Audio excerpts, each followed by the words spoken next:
Mahasiswa dan dosen Sekolah Tinggi Ilmu Ekonomi Bukit Zaitun Kota Sorong, Provinsi Papua Barat Daya menolak pelantikan Ketua Yayasan Sekolah Tinggi Ilmu Ekonomi Bukit Zaitun yang baru karena diduga ada prosedur yang tidak benar pada hari Jumat tanggal 29 September tahun 2023. Dalam prosesi pelantikan sempat terjadi keributan di dalam aula STIE Bukit Zaitun. Mahasiswa dan para dosen menolak pelantikan ketua yayasan yang baru karena ketua yayasan yang baru dilantik diduga tidak memiliki SK dan belum memenuhi standar untuk menjadi ketua yayasan sebab ketua yayasan harus mengantongi gelar S2. Ketua Badan Eksekutif Mahasiswa STIE Bukit Zaitun Sorong Aldo Koibur saat ditemui menjelaskan bahwa kami mahasiswa STIE Bukit Zaitun Sorong bagaimana masalah kelulusan karena pelantikan ketua yayasan yang baru otomatis kurikulum atau program studi juga pasti berubah. Tidak hanya itu, nasib mahasiswa yang sampai saat ini belum jelas tentang ijazah kami. Kami masuk karena aksi karena kami menuntut pelantikan yayasan baru karena kami berpikir ke depan takutnya seandainya nanti saat kami sudah selesai nanti bagaimana dengan ijazah kami nanti. Kami aksi sekitar jam 3 sore. Aksi yang tadi sudah diketahui oleh Sepas Akademik. Oh gitu.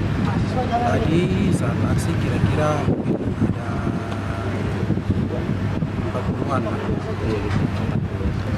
Kita pikir kita punya masa depan nanti ke depan, sebenarnya kita kuliah sudah lama dan berapa tahun, tetapi saat kita keluar nanti tidak berbagi atau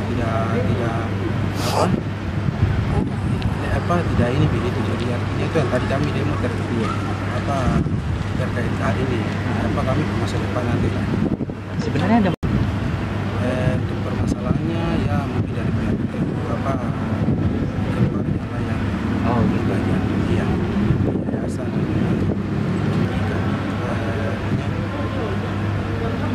kami tidak maksudnya masalahnya dengan kualitas kuliah begitu supaya kuliahnya bisa berjalan dengan baik. Mantan Kepala STI Bukit Zaitun Sorong Meilan Makalisang didampingi kuasa hukumnya menjelaskan sangat disayangkan pelantikan Johana Kamesar sebagai Kepala Yayasan STIE Bukit Zaitun Sorong yang baru karena menurut Meilan Johana Kamesar belum memenuhi syarat sebagai Kepala Yayasan STI Bukit Zaitun Sorong karena diduga belum mengantongi gelar S2 Ilmu Ekonomi.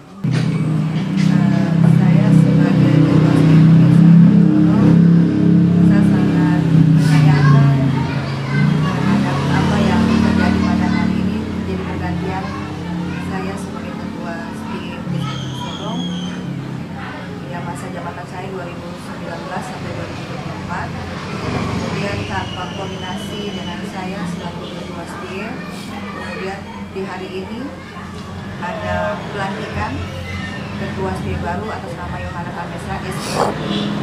Saya melihat bahwa prosedur dilakukan ini tidak sesuai dengan aturan yang ditetapkan oleh pertama kita lihat dari Undang-Undang Pendidikan Nomor 20, di mana itu juga kita lihat bahwa sebagai seorang dosen atau seorang pimpinan PTS dia harus mempunyai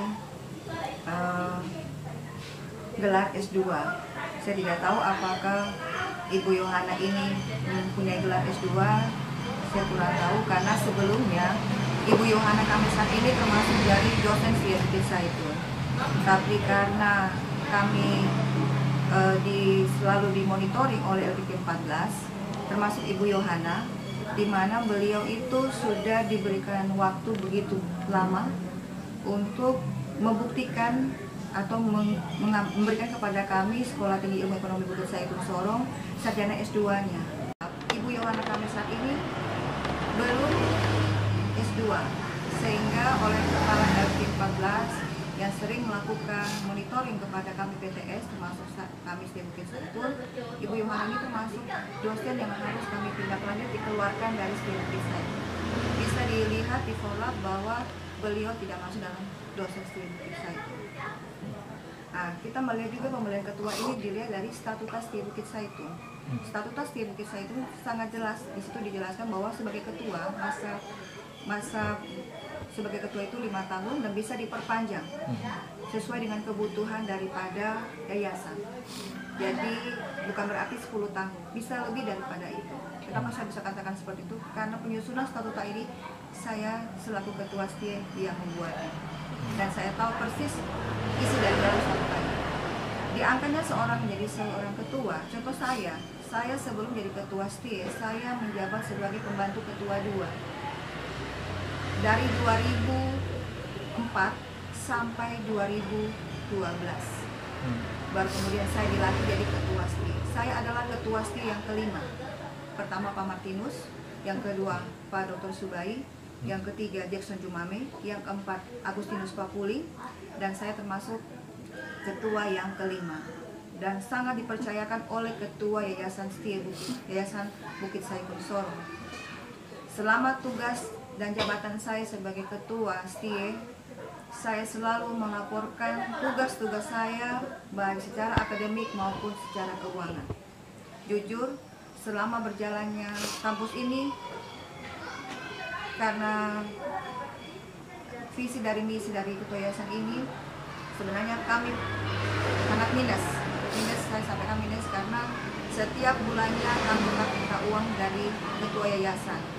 Karena jumlah mahasiswa kami tidak memenuhi syarat, sehingga pemasukan juga tidak sesuai, sehingga memang perlu dengan kekurangan. Demikian juga ketika saya masuk sebagai ketua, saya pun mengevaluasi. Kenapa saya mengevaluasi? Kami mempunyai 5 prodi, tetapi peminat dari 2 prodi ini sangat sedikit.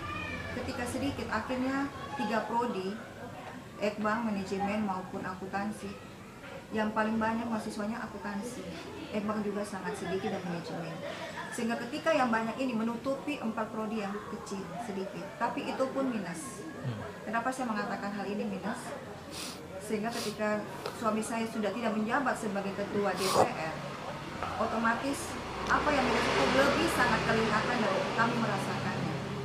Sehingga kami menyurati kepada Kepala LDT 14, bisa dikonfirmasi kepada beliau juga, saya menyurati untuk menutup 2 prodi, yaitu D3 Manajemen Perpajakan dan D3 Manajemen Keuangan. Di tahun 2021 oleh Kepala LDT ketika jumlah mahasiswa itu semakin hari 5 ke bawah. Jadi bisa dibayangkan satu angkatan kalau 5 orang saja dengan biaya SPP yang 1 juta, dengan kita bayar mahasiswa, dosen sekitar 8 orang dalam satu jurusan angkatan, itu kan sekitar 3 angkatan. Otomatis sangat minus. Dan mulai normal itu ketika 2022 ketika direspon tutup D3 itu baru saya bisa bernafas. Tapi di 3 prodi ini pun juga yang masih tetap berada, akuntansi, Ekma maupun manajemen, peminatnya kurang untuk Ekma dan manajemen, akuntansi yang besar. Tapi di tahun 2023 ini malah terbalik, akuntansi hanya sekitar 12 orang.